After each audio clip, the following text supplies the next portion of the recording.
Saya, Babat Suketfas, spesialis jasa potong rumput dan semak belukar. Sudah lama saya menjalankan usaha ini, dan saya tidak pernah mundur apapun rintangan yang saya hadapi. Tetapi rasa takut itu masih ada, seperti lahan yang saya kerjakan hari ini. Rasa takut itu muncul lagi.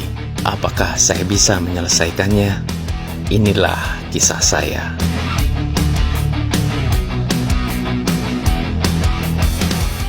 Assalamualaikum, jumpa lagi dengan Babat Suketfas.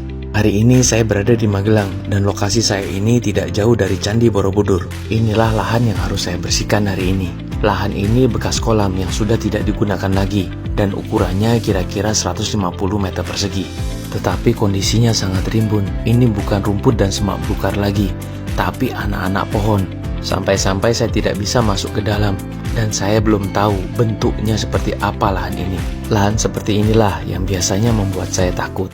Bismillahirrahmanirrahim, lindungi saya ya Allah, saya tidak mau mundur. Untuk menghadapi lahan seperti ini, saya biasa tidak menggunakan pelindung pisau, dan saya hanya menggunakan pisau ukuran 30 saja. Dikarenakan hari ini bakal banyak anak-anak pohon yang harus saya potong. Perlengkapan safety sudah saya kenakan, mesin sudah saya cek, waktunya saya kerja. Lahan yang akan saya bersihkan itu berada di belakang rumah ini. Untuk sampai ke sana, saya harus lewat dari samping.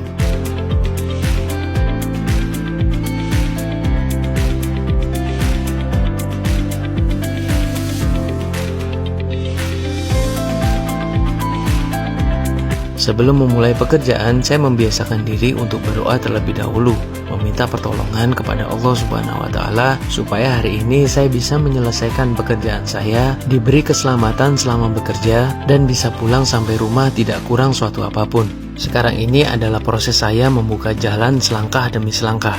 Motongnya nggak bisa cepat, sebab di sini nggak hanya semak belukar, tapi banyak juga anak-anak pohon.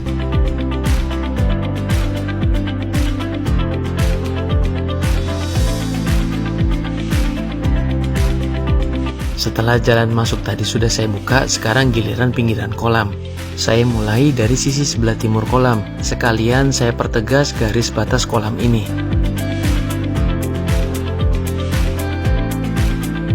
Alhamdulillah, saya sudah berada di bagian sisi sebelah utara lahan. Bila kalian perhatikan video saya tadi, di sisi sebelah timur kolam ada 2 buah sofa, dan ada 1 sofa lagi berada di balik semak belukar ini. Sudah lihat kan sofanya? Saran saya, bila ada sofa ataupun kasur berada di lokasi seperti ini, tolong jangan sembarangan dipindahkan. Nanti saya kasih tahu jawabannya. Alhamdulillah, beginilah penampakan lahan ini dari sisi sebelah utara. Lanjut lagi. Sekarang saya bersihkan bagian barat dari lahan ini. Nggak nyangka, di sini saya ketemu talas raksasa. Tingginya 2 kali lipat dari badan saya, hampir 3 meter ya. Sekedar informasi, berhati-hatilah bila memotong tanaman talas menggunakan mesin potong rumput. Ketika tanaman talas ini terkena pisau potong rumput yang berputar, maka getahnya akan terpercik kemana-mana. Dan bila getah itu terkena kulit kita, rasanya gatal sekali. Tetapi gatalnya tidak bikin bial, tidak seperti terkena ulat bulu. Akhirnya saya masuk juga di bagian terberat dari lahan ini. Di bagian ini isinya anak pohon semuanya. Saya di tengah-tengah situ sendirian. Rasanya kayak dikepung. Kayak orang kesetanan saya motongnya. Karena saya harus selesaikan secepat mungkin. Bukan karena waktu, tapi untuk safety. Dan seperti inilah suara aslinya.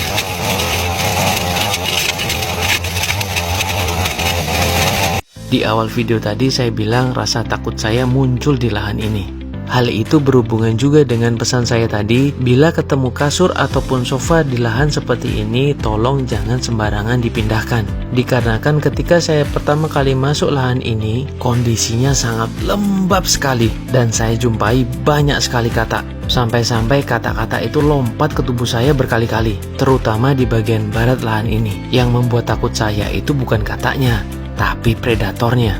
Terus apa hubungannya dengan sofa tadi? Biasanya mereka suka di dalam situ.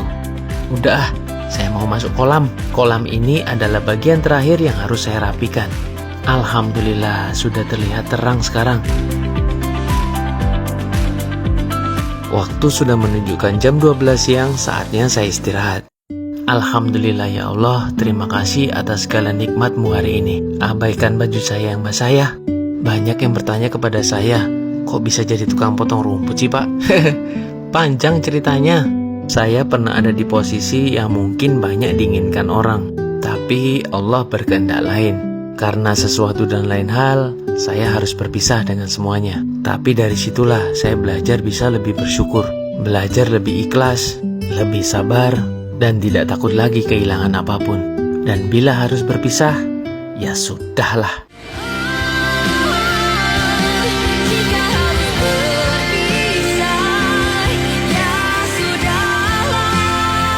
Jadi laki-laki, apalagi kepala rumah tangga, harus kuat ya. Tetap semangat.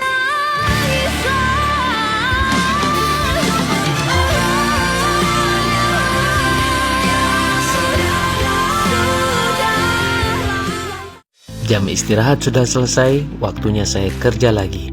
Untuk proses pemotongan sudah selesai semuanya, sekarang waktunya mengumpulkan.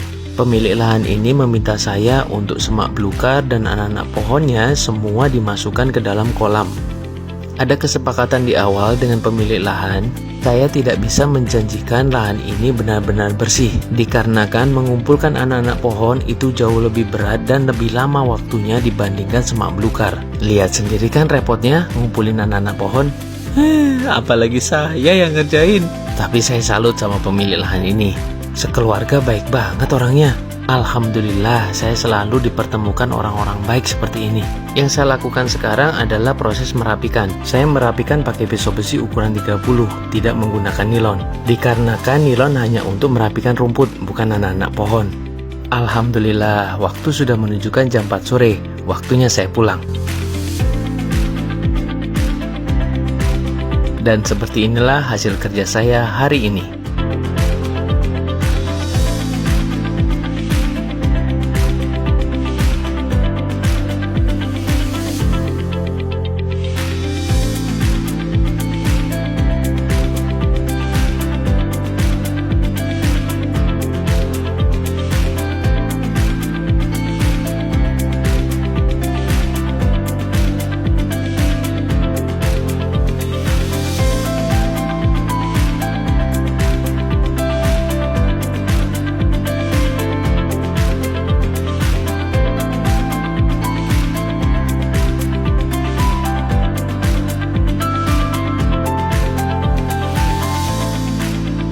Terima kasih sudah menonton video petualangan saya hari ini. Sampai jumpa lagi di video saya selanjutnya. Semoga bermanfaat. Bye. Assalamualaikum.